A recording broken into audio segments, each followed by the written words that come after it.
الصلاة والسلام عليك يا رسول الله وعلى آلك وأصحابك يا حبيب الله الصلاة والسلام عليك يا نبي الله وعلى آلك وأصحابك يا نور الله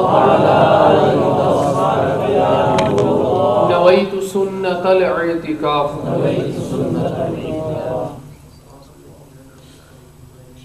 There's a beautiful hadith park in which the Prophet ﷺ has said that whoever recites durood upon me 10 times during the day and 10 times during the evening, Allah Azza wa Jal will forgive his day and his night's sins. And another beautiful durood park blessing is that the Prophet ﷺ, he said, beautify your gatherings by reciting durood, meaning salutations upon me. Alhamdulillah, let's all recite durood park on the Prophet ﷺ. Sallu ala al-Habib, sallallahu ta'ala ala Muhammad, sallallahu ta'ala alayhi wa sallam. Someone invited Hazrat Sayyiduna Khatim Asam, rahmatullahi ta'ala alayhi, for da'wat in his house. Sayyiduna Khatim Asam rahmatullahi alayhi was a very, very pious man and a very high ranked waliullah of his time. Before he accepted his da'wat, his invitation, he said to the person that I have 3 conditions. If you can fulfill my conditions, I will accept your da'wat, I will accept your invitation. And the man, he said, Ya Waliullah, O friend of Allah, what are your conditions? Sayyiduna Khatim Asam rahmatullahi ta'ala alayhi replied that my first condition is that wherever I want to sit, I will sit there. You will not say anything. The man, he accepted and he said, I accept your first condition. What is your second condition? Sayyiduna Khatim Asam rahmatullahi ta'ala alayhi replied, my second condition is that whatever I wish to eat, you will not say anything. He accepted and he goes, what is your third condition? And he says that my third condition is that whatever I say to you, you will act upon that. And the man, he thought to himself, what is he going to say? He's going to talk about namaz, he's going to talk about salah, he's going to talk about, being a pious and practicing Muslim, that I will accept that. So he said to him that, I accept all your 3 conditions. So Sayyiduna Khatim Asam rahmatullahi ta'ala alayhi, he accepted his invitation. And when the day came, the man, he had invited the whole village to his house. That a waliullah, a very high ranked friend of Allah, will be coming to my house, like alhamdulillah we do whenever we invite a scholar, whenever we invite someone educated, we invite our friends and our relatives to that house as well. When the day came, Sayyiduna Khatim Asam rahmatullahi ta'ala alayhi, when he went to the house, there were loads of shoes outside. He took his shoes off and he sat on them shoes. And the person who invited him, he went running to him and he says, Ya Sayyidi, this is not where you are going to sit. Can you come inside? We have reserved a place for you and that is where you are going to sit. Sayyiduna Khatim Asam rahmatullah alayhi says, remember what my first condition was. That wherever I want to sit, I will sit there, you will not say anything. So the man, he couldn't do anything because he accepted his condition. And then, when it was time to eat, people started eating whatever they had in front of them. Hazrat Sayyiduna Khatim Asam rahmatullahi ta'ala alayhi, he digged into his pocket and he got one small piece of bread and he started eating that. And the man, he came running up to him and he says, Ya Sayyidi, I have cooked all this food because of you. All this food is for you. Why do you eat these? And Sayyidina Khatim Asam rahmatullahi ta'ala, he reminded him his second condition and he says that my second condition was that whatever I will eat, you will not tell me and you will not do anything. So he kept quiet again. And then Sayyidina Khatim Asam rahmatullahi ta'ala, when everyone finished eating, he said to the man, go and get me a pan. the man, he went running and he bought him a pan. And he said that, now go and get some wood. I want to light fire. He went running and he bought some wood. He set fire to that wood. And then he put the pan on top of that fire. And when the pan was glowing hot, Sayyidina Khatim Asam Rahmatullah alayhi, barefooted, he stood on top of that pan and he addressed all the people who were there and he said, everyone, listen, today I have ate one piece of bread. And then he came off. And then he addressed everyone. Now each one of you, one by one, stand barefooted on this pan and tell us what you have ate. People start screaming, people start crying, and they said, oh Waliullah, that is your miracle, that is your karamat, that you can stand barefooted on that pan. We are worldly people, hum dunyadar log hain. We will not be able to stand on that burning hot pan. And Sayyidina Khatim Asam Rahmatullahi Ta'ala alayhi, again he addressed all the people. And he says, oh people, listen carefully. Today, you cannot stand on this pan and tell me what you have ate today. On the day of judgment, what miracle will you possess that you will be able to stand on the hot burning earth which will be made out of copper, and you will not be able to move unless you have answered all the blessings Allah Azza wa Jal has given you. And he said to the people, what miracle will you possess on that day? Everyone started crying. My dear Islamic brothers, it makes us think as well sometimes that today, if we were to give account of what we have done today, it's going to take us a long time. And then we'll probably be so scared when we mention that we committed that sin, we couldn't wake up for our Fajr Salah, we couldn't read our Zuhr Salah. Imagine on the day of judgment, when we will be standing on that hot burning earth which will be made out of copper. And today the sun is 1,000,000 miles away from our heads. On the day of judgment, the sun will be just 1.25 miles away. The earth will be made out of copper. Everyone will be drowning in his own sweat. What miracle will we possess on that day? That we will give account of our whole life in front of Allah Azza wa Jalla. My dear Islamic brothers, today when we have an exam at school or at colleges, we prepare so hard for the brothers who are studying, or those brothers who have been through the school education system. Just imagine, on the day of judgment, how are we going to prepare? This is the time Allah Azza wa Jal has given us this life in this world to prepare for that exam. Today you can see that students, they will wake up all night just to prepare for their exams. If you got an exam in school, A-level or GCSE exams, people will eat tablets just to make them stay awake. And we know that happens, because we've all nearly been through that stage. Now just imagine, my dear Islamic brothers, and in the exams of this world you can cheat as well. You can get away with cheating.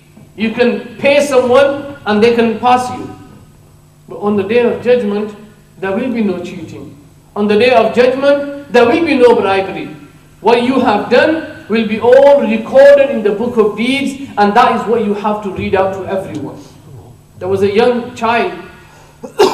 His father, he heard him crying. And he woke up and he ran to his room and he asked him, why are you crying for? And the child, that young boy, he replied and he says that tomorrow is Thursday. And whatever lessons we have had in the madrasa, the ustad, our teacher, will be examiners. He will take tests. And I am scared that he's going to hit me because I haven't prepared anything. I haven't prepared for this test. And I am going to fail. And if I fail, he's going to hit me. His father's eyes opened. And he thought to himself, my son is scared of his teacher, that he will not be able to pass his exam on a Thursday, 1 week exam. What am I going to do when I am standing in front of Allah Azza wa Jal and I have to give exam for the whole life? What am I going to do in there? My dear Islam brothers, same thing, we should have that mind as well. What are we going to do on the day of judgment? Today, we have our friends, we have our relatives who come and help us with our exams of this world. But when death will come to us, That is our last minute that we can prepare for that exam. And the exam papers are out there anyway. The exam papers have been given to us. We are the ones who need to prepare for that exam before death comes to us. And my dear Islamic brothers, you can cheat everything in this world, but you will not be able to cheat the angel of death. When your death is written, when the time comes, nothing can save us from death. I'm just going to give you an example. That today we have so many plans in our minds. We have so many plans that this is what we are going to do 20 years ahead. This is what we're going to do when we pass our exams in the university. This is what I'm going to do when I qualify in my job. This is what I'm going to do. But my dear Islam brothers, the reality is that we don't even know what is going to happen the next minute. A brother, there's a town in Lancashire, Great Howard. This brother spent 2 or 3 months on his new restaurant. He spent loads of money. For 3 months he's been running around trying to prepare for that day when he is going to open his doors for the people. And that day did come. That very same day he was supposed to go to the restaurant and open the doors for his customers to come in. That brother, he was driving in the morning to work just to prepare and finalize everything. As soon as he reached to his restaurant, just nearby, a car which came through red traffic lights, he was stood on the roundabout, the car is swerved and he hit his car. He died instantly in his own car. He never had the time to go to his restaurant to open the doors for the people to come in. Instead, this brother, he thought that he's going to go to his restaurant to earn money. He never knew that instead of reaching to the restaurant, he's going to end up in the hospital, in the morgue. And my dear Islam brothers, today we need to think about that as well. We have plans. We have so many plans. We've got our lives planned out for 100 years, but we don't even know what's going to happen the next minute. Think to yourselves. And my dear Islam brothers, we have so many plans for the life of this world. But what plans have we got for the hereafter? What plans have we got?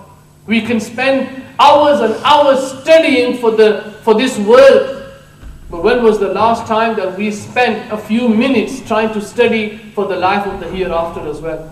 And the life of the hereafter is what we are going to struggle for in this world. The life of the hereafter this is why we are given this life, so that we can prepare for the next life. And the next life is what we need to look forward to. The life of this world, you have problems, you have miseries, you have illnesses, you have so many problems in your life.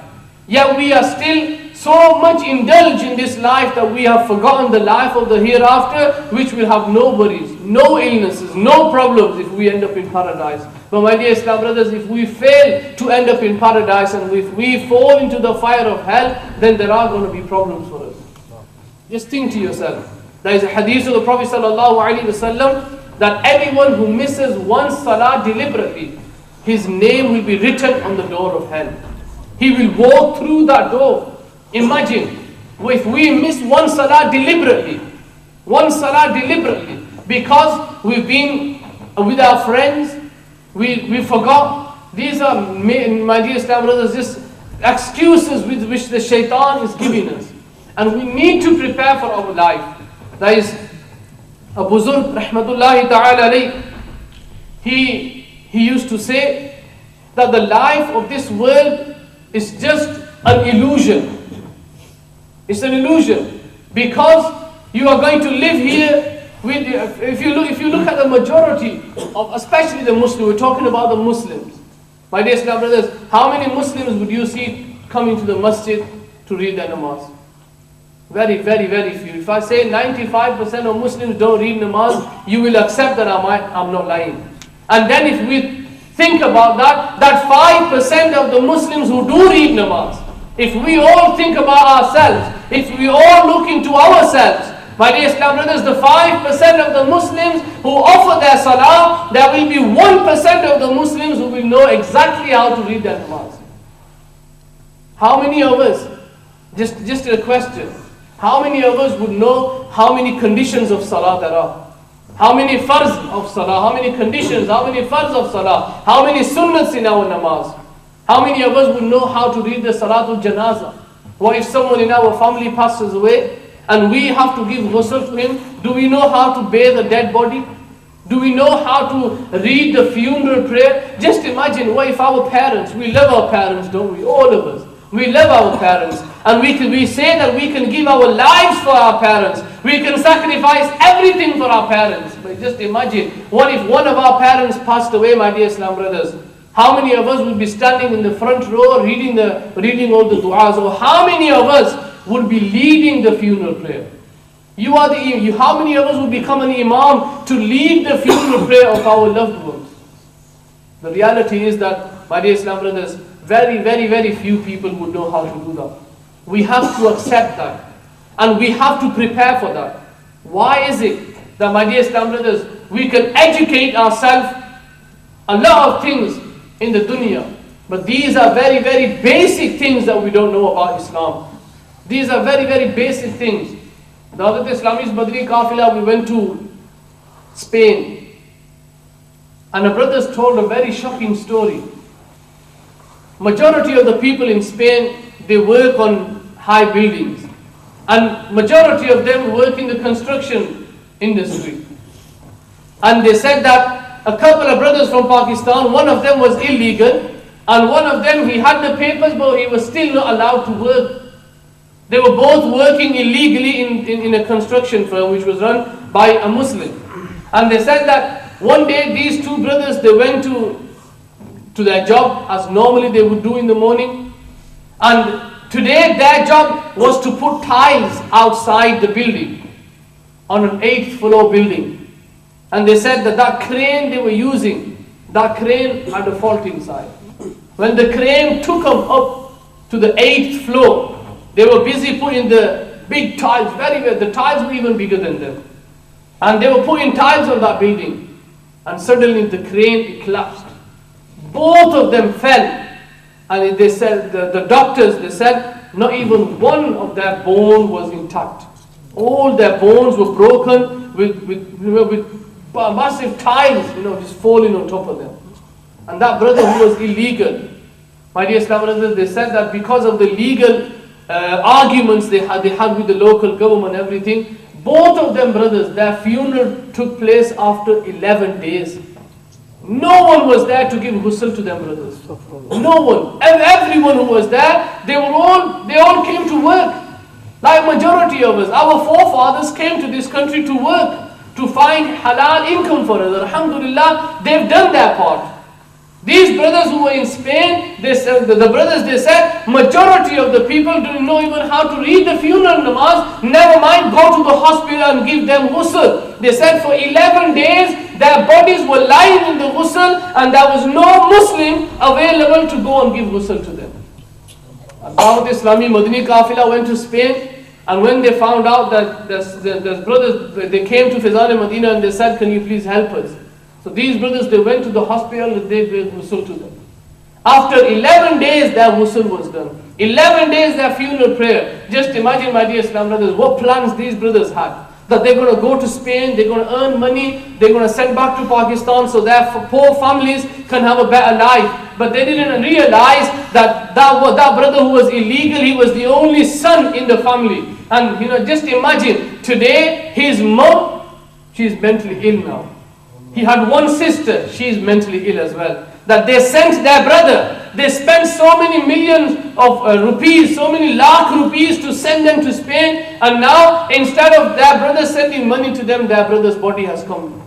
And they didn't even know because he was illegal, no one knew where he lived. They only found out from the passports, and they said that when his people did chanda in the Masjid, they sent their bodies to Pakistan, and their families only found out when the bodies came through the door. Just imagine, my dear Islam brothers. We need to prepare ourselves. A lot of people say that don't talk about death because we get scared. Don't talk about these kind of things. Don't talk about the grave because we are scared of that. My dear Islam brothers, how long are we going to brush all these things under the carpet? For how long are we going to divert our attention from these kind of things, which are a reality? We know we are going to die one day. We know we are going to end up in that dark grave one day. But why are we scared? Why are we diverting our attention to somewhere else? This dunya, my dear Islam brothers, all these things we can see in this dunya, they are all diverting us from the path of Allah Azza wa Jal to a different path. And we have fallen entrapped in the shaitan, and we have started following the dunya. But rather, my dear Islam brothers, we need to come back. We need to come back before it is too late. We need to come back. And this is, my dear Islam brothers, where every one of us can play a role. Every one of us, we are all preachers. Every Muslim is a muballigh. Every Muslim, his duty is that he saves himself from the fire. He saves himself, and then he tries to save other people as well. Let me give you a true story about how we are planning something else and something else happens. A brother, when Dawat Islami's Qafila, we went to Cyprus, and a brother, as soon as we reached to the Masjid of Cyprus in Larnaca, the brothers, they told a story, and they said that even yesterday there were a couple of brothers. They went to the seaside to have a bath, just for swimming, and they said that one of them he drowned there. He drowned, and even he didn't have no papers. His body was lying in the hospital for so many days, and we couldn't read his namaz janaza because he was illegal. So they had to go through all the legal proceedings before his body was released. Just imagine, my dear Islam brothers, the Prophet sallallahu ta'ala alayhi wasallam, he says that whenever someone dies, give him ghusl immediately. Give him ghusl immediately. And the Prophet sallallahu alayhi wasallam, he says that when a person is alive and if you pinch him, the pain he gets is the same pain a dead body receives when you pinch him. Just imagine that dead body in the freezer.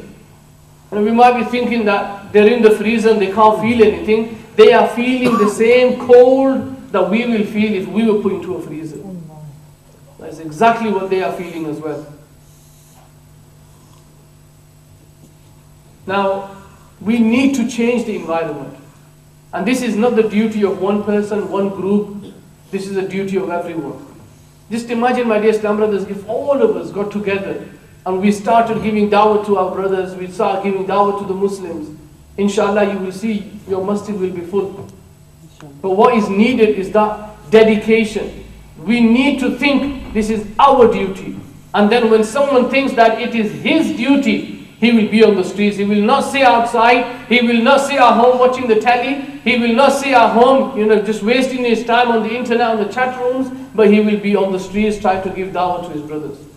Are we all ready for that, inshallah? Inshallah, try to save yourself and try to save the Muslims around you, my dear Islamic brothers. Today, my dear Islamic brothers, like I said before, there are so many diversions. There are so many things that the shaitan uses to take us away from the deen. And we can see that the shaitan is very, very successful. So many brothers.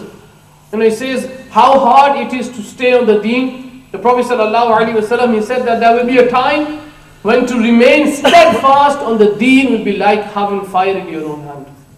So hard to be steadfast on deen. One day you will come and read 5 times salah. Next day you won't come. And a week later you'll come back to the masjid to read your 5 times salah. So why are we not steadfast? It is because, my dear Islam brothers, we are not putting our 100% effort. And then also make dua that Allah gives you istiqamah. Allah gives you steadfastness. The Prophet ﷺ, he says, al-istiqamatu fawqa al-karamat. That being steadfast is better than a miracle. To be steadfast in what we do. Now, Allah brothers, they ask the question, what if we start reading our namaz, one day we only read 1 namaz, and then slowly we can build that up. My dear Islam brothers, the answer is that because we are baligh, we have to read 5 times namaz. There is no one can give you an answer. That no one can say, yes, you can. You can start off by reading 1, and then a week later you can read 2, because that week which you are going to miss your 4 salah, what if you die within that week? Then what? So we have to offer our 5 times salah. And my dear Islam brothers, the Prophet ﷺ has taught us a way. The Prophet ﷺ, he says that whenever the shaitan whispers inside your mind, whenever the shaitan is trying to take you away, remember what the punishments are. Remember what the punishments are. We've heard what the punishment is by missing one namaz deliberately.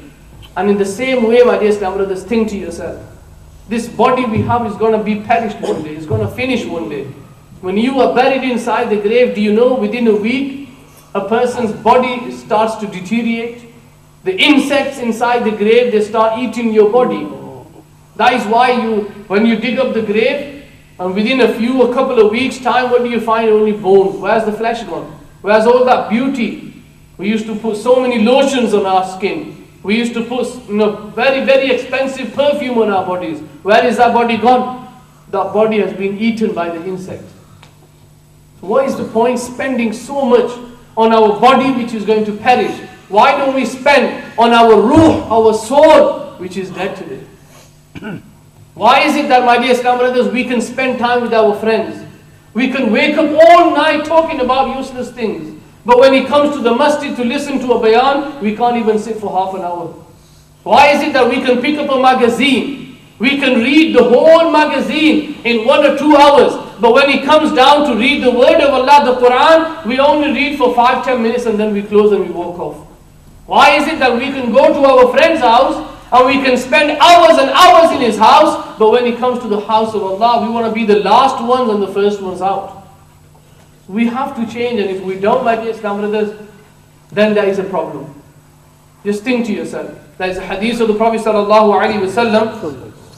He says that the soul of a person, the ruh of a person, it goes to the court of Allah and it says, "Oh Allah, give me permission so that I can go back to my grave and see what my body is like." And that soul, your soul never dies.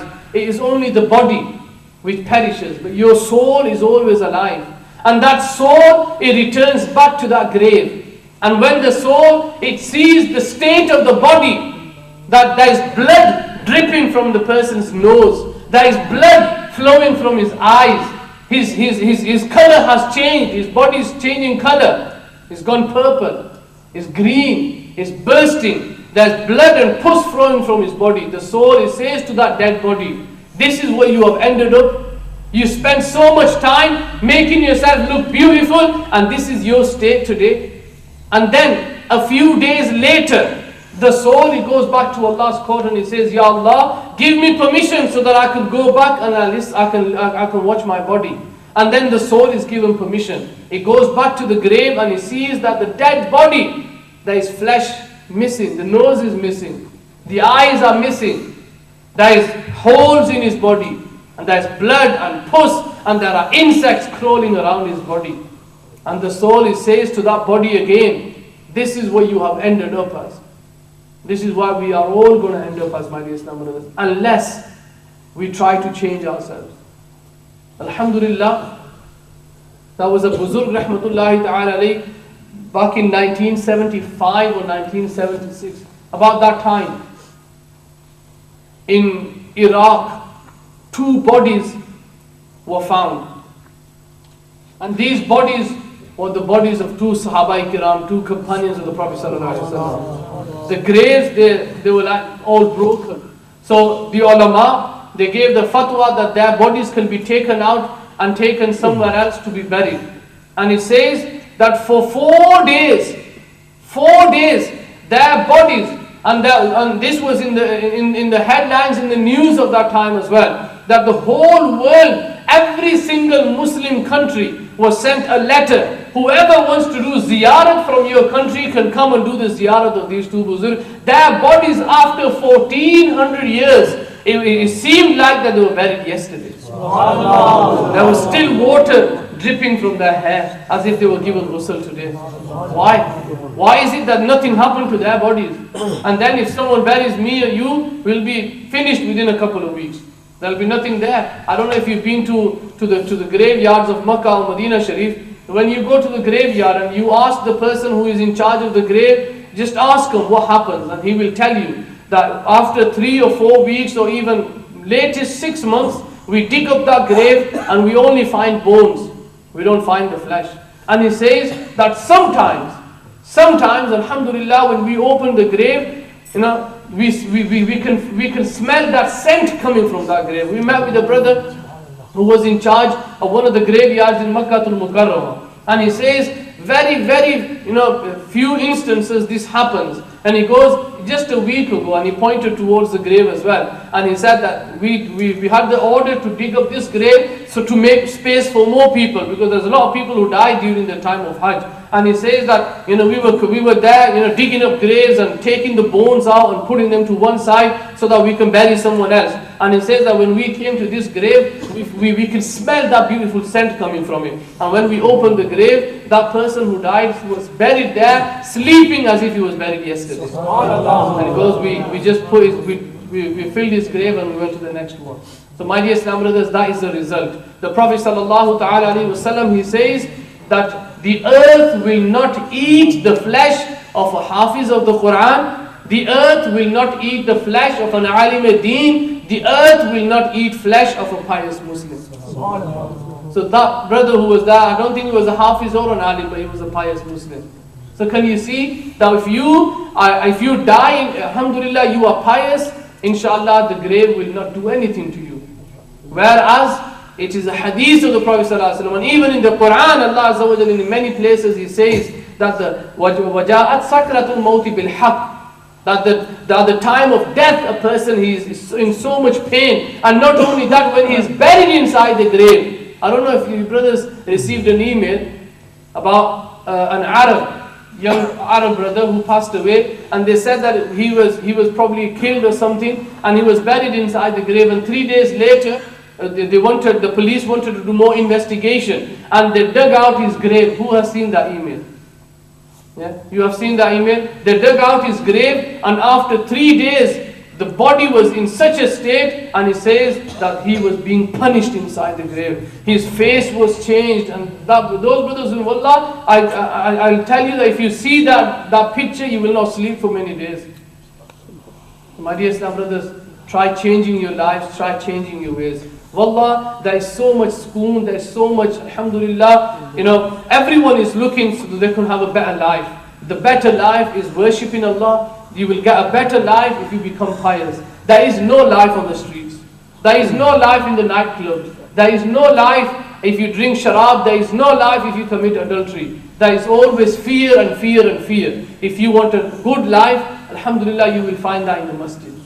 You will find that in the worship of Allah. You will find that when you read namaz, I guarantee you, as soon as you finish reading namaz, you will feel that your heart becomes so light. Why? Because you are satisfied now. Your soul, your ruh is satisfied. And when you go to sleep, inshallah, once you become a good pious namazi and a Muslim, you will not go to sleep. Even if sometimes, one brother, he told that, alhamdulillah, I went home the other day, I finished work very late. And he goes, it was 12:30, I was so tired. And he goes, I went home and I just went to sleep. And he goes, I couldn't sleep. I was twisting and turning. I said, what is wrong? What have I done? What have I missed? And he goes, I haven't read my Isha Salah. He could not go to sleep because he didn't read his Isha Salah. He woke up, he did wuzu and he read his Isha Salah. And he goes, as soon as I put my head on the pillow, I was gone. Meaning Islam. Why? Your soul is not satisfied unless you worship Allah. Inshallah, everyone promise, inshallah. We are going to try to change our ways. And inshallah, especially salam, my dear Islam brothers, try to offer 5 times. I know it is hard for waking up for Fajr, but inshallah, Azza wa Jal, if we can wake up for work when we start at 5 or 6 o'clock, then Fajr is no problem, inshallah. May Allah reward us, and may Allah Azza wa Jal forgive our sins for the sake of the Prophet ﷺ.